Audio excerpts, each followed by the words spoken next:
"Push!" the midwives urged, their voices taut with urgency as they hovered over Maddie, their faces etched with worry. The atmosphere in the hut was thick with tension, suffocating like the calm before a storm. Outside, the heavens had unleashed their fury. The rain poured relentlessly, accompanied by deafening claps of thunder and the blinding flashes of lightning that lit up the night sky. "I can't bear it anymore," Maddie cried out, her voice raw with pain, tears streaming down her face as her body trembled under the weight of labor. "You must push," one of the midwives implored, her tone firm but compassionate. "You've waited more than 8 years for this moment. You don't want to risk your baby now, do you?" Another peal of thunder shook the earth, and with it, Maddie screamed, a primal cry of agony and desperation. Summoning every ounce of strength left in her, she pushed with all her might. But when the moment finally came, something unearthly occurred. Instead of the cries of a newborn, an eerie silence filled the room. The midwives gasped, their faces draining of color as they stared at the unspeakable sight before them. Terror gripped them, and without a word, the midwives screamed and fled, abandoning the hut in frantic haste. Amadi, hearing their cries of horror, rushed inside, only to be met with a scene so nightmarish that his breath caught in his throat. There, cradled in Mahdi's trembling arms, was an abomination. Once upon a time, in a small village hidden deep within the forests, where every whispered rumor traveled faster than the wind, lived Amadi, the wealthiest man in the land. He was admired not only for his riches, but for his striking good looks. But there was something else that caught the attention of the villagers even more: his beautiful wife, Maddie. With her enchanting eyes and radiant smile, she was the envy of all the women and the subject of many a jealous murmur. "Look at her," they would say, "so beautiful and yet so barren. Poor Amadi, married for 8 years and still no child. What kind of wife denies her husband the gift of a family?" Though their words cut deep, Maddie kept her tears hidden. Each night, as her husband slept beside her, she would quietly pray to the gods, begging for the one thing her heart yearned for, a child. And each time, Amadi would wake to find her trembling in sorrow, and he would wrap his arms around her, whispering, "Do not weep, my love. You are enough for me." But even Amadi's soothing words could not quiet the whispers that haunted their home. The villagers grew bolder with each passing year. "Maddie has bewitched Amadi," they would gossip. "She refuses to let him take another wife, one who could bear him children. She's cursed him, and he loves her blindly." One night, unable to bear the weight of her shame any longer, Maddie made a decision that would change their lives forever. Long after Amadi had drifted off to sleep, she slipped out of their hut, her footsteps as silent as the wind. She had heard of Okafor, a dark and feared herbalist whose shrine lay deep in the forbidden woods.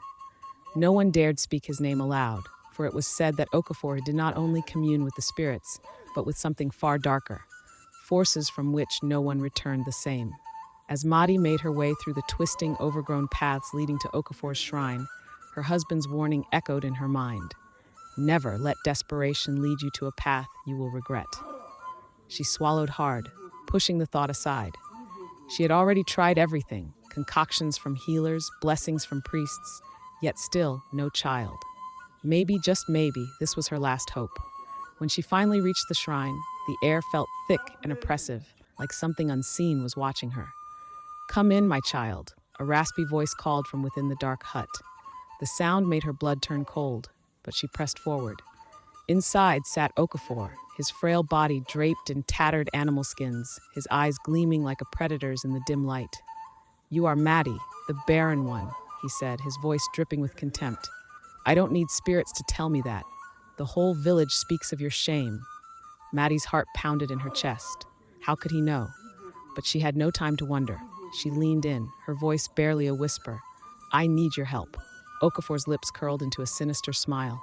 "Help? Yes, but are you willing to do whatever it takes?" Her breath caught in her throat, but she nodded. "I'll do whatever it takes." Okafor's eyes darkened. "Then you must come to the Osun River at midnight on the 6th market day. Wear a red wrapper and nothing else. There you will perform the ritual with me." His words hung in the air, thick with malice. And remember, the spirits do not tolerate doubt. Maddie left the shrine in a daze, fear gripping her as she hurried back to the village. She had not even noticed the figure in the shadows, Amadi, who had followed her through the night. When she returned home, she found him waiting for her outside the hut, his expression unreadable. "Where have you been?" he asked, his voice soft but laced with suspicion. I went to the bush to ease myself," Amadi stammered, her lie faltering on her lips. She prayed he wouldn't see through it, unaware that he had witnessed everything. Amadi said nothing, only nodding slowly as she hurried inside. He sat outside, torn between disbelief and the love he still felt for her, wondering what dark secrets she was keeping. The 6th market day arrived, and with it, the night of the ritual. The village slept soundly as Madi crept once again into the shadows, her heart pounding in her chest. She arrived at the river, where Okafor awaited her with a wicked grin. "Take off your wrapper," he commanded, "and step into the water." Madi hesitated, fear clawing at her. I can't be naked in front of you." Okafor's face twisted in anger. "Do you want a child or not?" Tears streamed down Madi's face as she slowly untied her wrapper and waded into the river. The cold water sent shivers through her body, but something else was there, lurking beneath the surface. She felt it before she saw it, a movement in the water, something slithering around her legs. Her breath caught in her throat as a massive black python emerged from the depths, its cold eyes locking with hers as it coiled around her body. She wanted to scream, but no sound came. The python tightened its grip, its gaze penetrating her soul, as though it was marking her. Then, as quickly as it had appeared, it vanished, sinking back into the murky water. Maddie stumbled out of the river, her body trembling. What have you done to me?" she demanded, her voice barely above a whisper. Okafor's smile never wavered. "I've given you what you wanted. A child." His words sent a chill down her spine. "Now go." Maddie fled back to the village, her heart racing, her mind filled with dread. What had she unleashed upon herself? Back at the hut, Amadi stirred as she slipped back into bed beside him. "You smell different tonight," he muttered in his sleep, pulling her close. Guilt gnawed at her, but she said nothing. Days turned into weeks, and soon, Maddie began to show signs of pregnancy. Amadi was overjoyed, showering her with gifts and affection. But Maddie couldn't shake the nightmares. The python's cold eyes, its slithering body that seemed to haunt her even in her waking hours. As her belly grew, so did her dread. And then came the night of the storm, the night when the truth would finally be revealed. The storm raged violently over Ajero village, howling winds and crashing thunder shaking the very walls of the huts. Maddie's cries of pain pierced the darkness, her labor beginning in the dead of night. Amadi, his heart pounding with fear and anticipation, ran through the torrential rain to gather the midwives, his clothes soaked to the bone. He clung to the hope that this child, after so many years of waiting, would finally bring peace to their lives. By the time Amadi returned with the midwives, Maddie was writhing in pain on their bed, her body drenched in sweat. The women, experienced in their craft, quickly took over, encouraging her to push with each wave of pain. Lightning flashed across the sky, illuminating the hut for brief, terrifying moments. Amadi paced outside, his nerves taut as a bowstring. He could hear Maddie's screams, but he stayed back, unwilling to witness the agony. He prayed, silently begging the gods to deliver them both from this torment.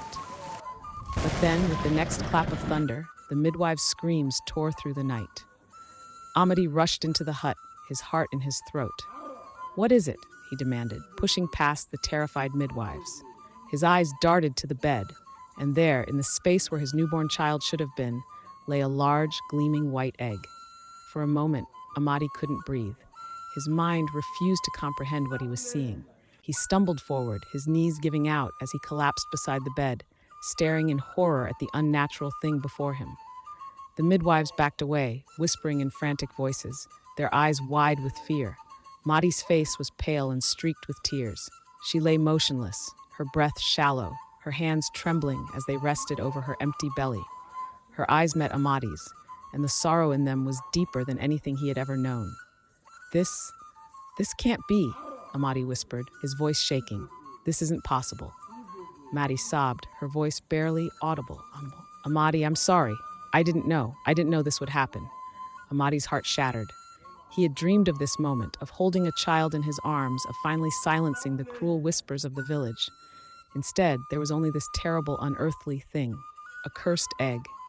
He felt rage bubble up inside him, but more than that, he felt fear. Fear of what this egg might bring. "What have you done, Madi?" he asked, his voice cracking. Through her sobs, Madi began to explain everything: the desperate visit to Okafor's shrine, the ritual at the Osun River, and the python that had coiled around her in the water. Her words were broken, her remorse clear, but it did little to calm the storm in Amadi's heart.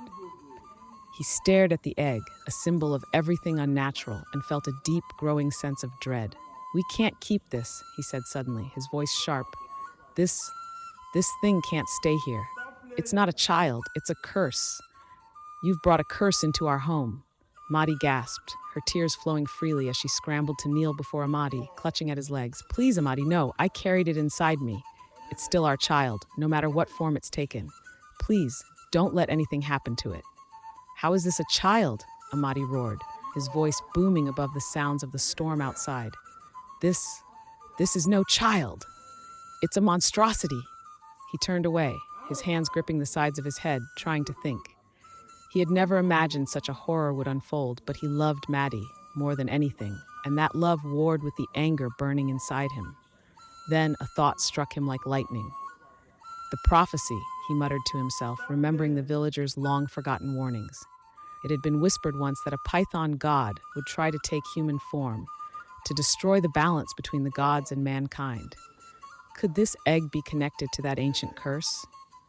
Amadi glanced at Madi, whose pleading eyes pierced through his turmoil. He knew that if the villagers found out, they would be banished, condemned as outcasts or worse. And if the king heard of this, he would surely have them executed for bringing such an abomination into the village. "No one can know about this," Amadi finally said, his voice low but firm. He turned to the midwives, who were still trembling in the corner of the hut. "You must never speak of what happened here. If anyone finds out, it will mean the end for all of us." One of the midwives, an older woman with graying hair, stepped forward, her face grim. "Amadi, what you're asking? This is an abomination. The gods themselves will punish us for hiding such a thing." "I'll give you land," Amadi said quickly, his desperation showing. "Each of you, enough land to make you wealthy, but you must promise never to speak a word of this to anyone. No one must know." The midwives exchanged glances, the promise of wealth battling with their fear of the god's wrath. After a tense silence, they nodded in agreement, each one looking away from the egg that lay in the center of the room. Once the midwives had left, Amadi turned back to Madi, who was still kneeling on the floor, cradling the egg in her arms as though it were a fragile infant. Her eyes were red, swollen from crying, but there was something in them, something fierce, something protective. "I don't care what it is," she whispered, holding the egg close to her chest. "It grew inside me, Amadi. It's part of me. I'll protect it, even if no one else will." Amadi knelt beside her, his hands trembling as he gently touched her cheek. "Madi, what if this brings ruin upon us? What if this is the thing that destroys us both?" Madi's gaze hardened. "Then let it come. I've already made my choice." Amadi, torn between love and fear, nodded slowly. He knew that Madi would not let go of the egg, and despite the horror it represented, he couldn't bring himself to abandon her. Not now, not after everything they had endured. Together, they would bear the weight of this terrible secret. By morning, Amadi had freed all the maids and servants from their duties, paying them off to ensure no one remained to witness the strange happenings in their home. The egg was wrapped carefully, hidden in the warmest corner of the hut, and Amadi swore to himself that no one else would ever lay eyes on it. But as the days passed, Madi's nightmares grew darker. Each night, she would dream of the python again, its black, soulless eyes watching her, waiting for something. And each time, she would wake in a cold sweat, wondering what awaited them. Yet the egg remained still, silent and unmoving. The whispers began almost as soon as the midwives had left the hut that stormy night. In a village as small and tight-knit as Ajero, secrets were impossible to keep for long. Word spread quickly that something unusual had happened with Madi's pregnancy, and though no one knew the full truth, they could sense something was amiss. "She has lost the child," one woman murmured to her neighbor as they fetched water from the village well. "What did you expect? She meddled with dark forces. I heard she went to Okafor's shrine. The gods don't smile on such things, another whispered back, casting a suspicious glance toward Amadi and Maddie's hut, half hidden in the trees at the edge of the village. The rumors took on a life of their own. Some said Madi had been cursed for daring to visit Okafor, while others believed that the child had been taken by the gods as punishment for her arrogance. She had her chance, an elder woman muttered bitterly. For 8 years, she couldn't give Amadi a child, and now she's lost even the one hope she had. She's bewitched Amadi, another man said over a pint of palm wine, shaking his head. He should have taken another wife long ago, but no, he clings to that woman like she's gold. And for what? A barren womb? Amadi, despite his efforts to silence the gossip, could not ignore it. He heard the whispers when he walked through the market, felt the eyes of the villagers burning into his back as they murmured behind his back. It gnawed at him, made him wonder if perhaps they were right. Perhaps he should have let Madi go, taken another wife, and avoided this nightmare. But deep down, he knew he couldn't. Madi was his love, his partner, and no matter what had come of her desperation, he couldn't abandon her. Inside their hut, Madi grew more withdrawn as the days passed. The egg remained hidden in a woven basket, wrapped in soft cloths, as if it were a delicate treasure. Every day, Madi would sit beside it, her hands gently tracing its smooth surface, waiting for some sign that her faith had not been misplaced. Amadi tried to distance himself from it. He didn't like looking at the egg, didn't like thinking about what it might mean, but Madi couldn't turn away. Weeks turned into months, and the villagers' gossip only grew louder. They said that Madi had lost not just the child, but her mind as well. For why else would she stay hidden in her hut, refusing to show her face to the village? She's broken, they said, and it serves her right. Amadi ignored them. He had to. But he couldn't ignore the tension that lay thick between him and Madi. The nights were long and cold, filled with silence, broken only by Madi's restless dreams of the python. She barely spoke, barely ate, her mind consumed by the egg that lay beside her every night. Then, one night, something changed. Madi awoke to a faint sound, a soft crack like the snapping of dry twigs. Her heart raced as she sat up, her eyes wide in the dark. She could barely breathe. Amadi stirred beside her, groggy and unaware of what was happening. Madi's gaze snapped to the corner of the room, where the basket with the egg sat. Another crack. Maddie leaped from the bed and rushed to the basket, her hands trembling as she pulled back the cloth. The egg, so pristine, so still for all those months, was now split open down the middle, its surface veined with fractures. She watched in disbelief as a pale hand, small, delicate, pushed through the crack, followed by the soft, cooing cry of a newborn. Amadi, jolted awake by Madi's gasp, rushed to her side, his eyes wide in disbelief. Maddie. She looked up at him, tears streaming down her face, but these were not tears of fear or sorrow. They were tears of wonder, of awe. Slowly, ever so carefully, she reached into the egg and lifted the newborn from its shell. He was small, smaller than most babies, and his skin was unlike anything they had ever seen. It was pale, almost white, as if untouched by the sun, and his eyes glowed with an eerie blue light, like sapphires lit from within. The shape of his eyes was sharp, almost serpentine, as if the python that had wrapped itself around Madi in the river had left its mark on him. Amadi took a step back, his face paling as he stared at the child in Madi's arms. The boy's blue eyes met his, and in that moment, Amadi felt a cold chill run down his spine. There was something unnatural about the child, something ancient, something beyond human understanding. He's human, Amadi stammered, his voice weak. Madi looked down at the child, cradling him against her chest as he cooed softly. His tiny hand reached up to touch her face, his glowing blue eyes blinking up at her with curiosity. "He's our son," Madi whispered, her voice thick with emotion. I don't know how, but I know he is." Amadi stood frozen, his heart torn between the love he had for Madi and the deep unease he felt about the child. He could see the joy in Madi's eyes, the hope she had clung to for so long finally realized. But he couldn't shake the feeling that this child was not like other children. His pale skin, his glowing eyes, the way he had emerged from that strange, otherworldly egg, it all pointed to something far beyond their understanding. What will the villagers say? Amadi asked, his voice barely above a whisper. Maddie held the boy close, her resolve clear. I don't care what they say. He's ours, Amadi. They'll never understand, but we will protect him. Amadi looked at his wife, at the fierce love in her eyes, and knew there was no turning back. This child, no matter how strange, no matter how different, was theirs now, and they would have to face whatever came next, together.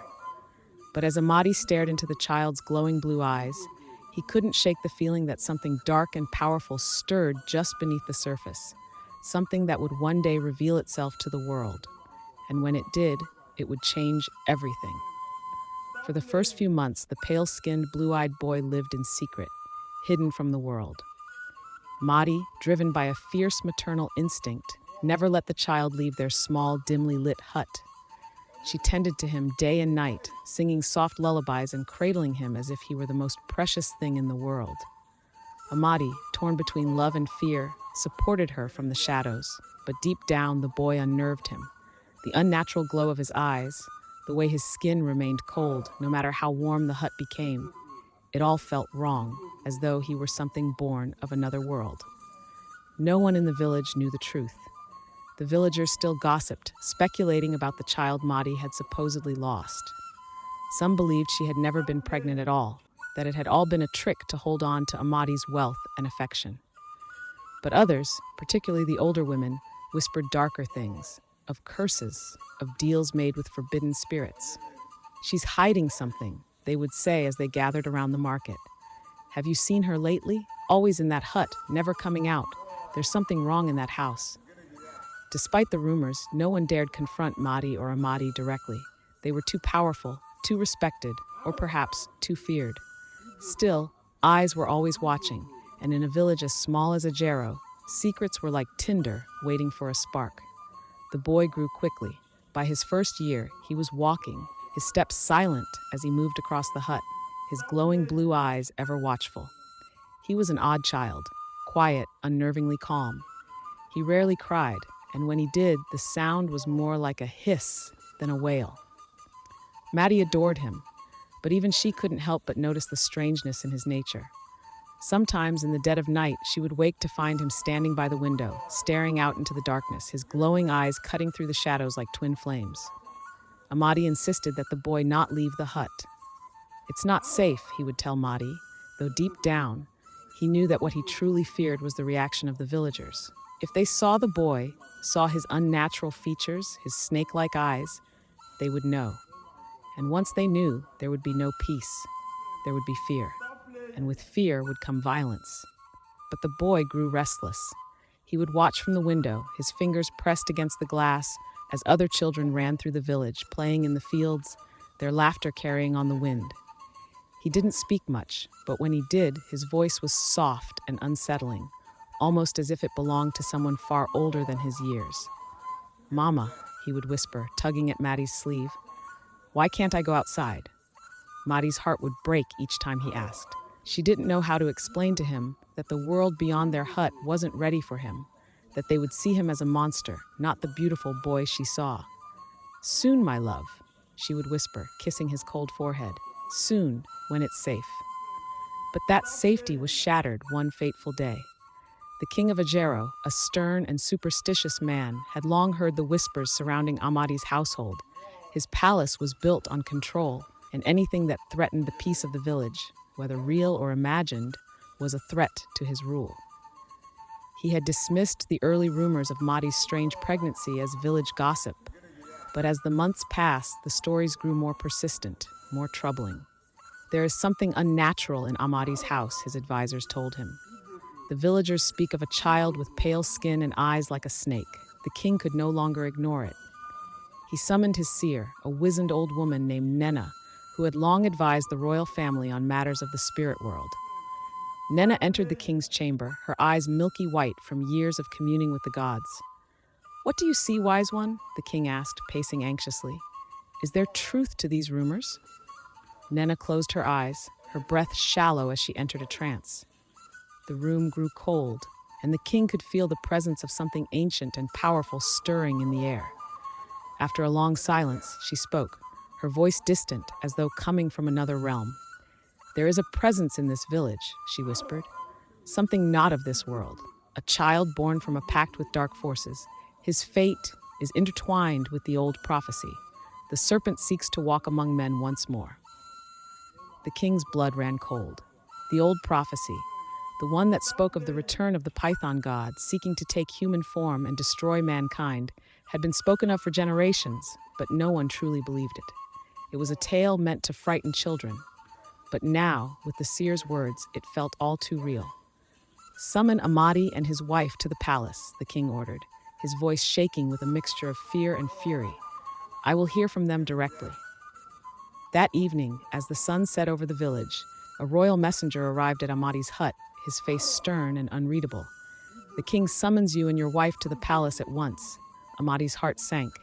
He had feared this day would come, but he hadn't expected it so soon. Madi, pale and trembling, clutched the boy to her chest, her eyes wide with fear. "They know," she whispered. "They know about him." Amadi didn't reply, but his silence spoke volumes. He turned to the boy, whose glowing blue eyes gazed up at him with a strange, knowing expression. The child didn't seem afraid. If anything, he looked almost curious, as though he had been expecting this. Amadi reached for Madi's hand, his grip firm but gentle. "We'll face this together," he said, though he wasn't sure if he believed his own words. As they left the hut and walked through the village toward the palace, the villagers stared. Some whispered, some pointed, but none dared approach. The weight of their judgment hung heavy in the air, and for the first time Madi felt truly exposed. When they arrived at the palace, the king sat on his throne, his eyes dark and piercing. Beside him stood Nena, the seer, her milky white eyes fixed on the boy. "Amadi, Madi," the king began, his voice cold and authoritative. "We have heard troubling things about your household, about a child unlike any other, a child born of unnatural means." Amadi swallowed hard, his mind racing. How could he protect his wife and son from what was to come? "You will tell us the truth," the king continued. "What have you done? And what is this boy you hide from the world?" Madi clutched the boy tighter, her heart pounding in her chest. The room fell deathly silent, all eyes on her as she prepared to speak. But before she could utter a word, the boy, silent and still until that moment, lifted his head, his glowing blue eyes locking onto the king. And he smiled, the boy's glowing blue eyes fixed on the king, shimmering with an unnatural light. The room, already cold with tension, seemed to grow colder still as his gaze bore into the king's very soul.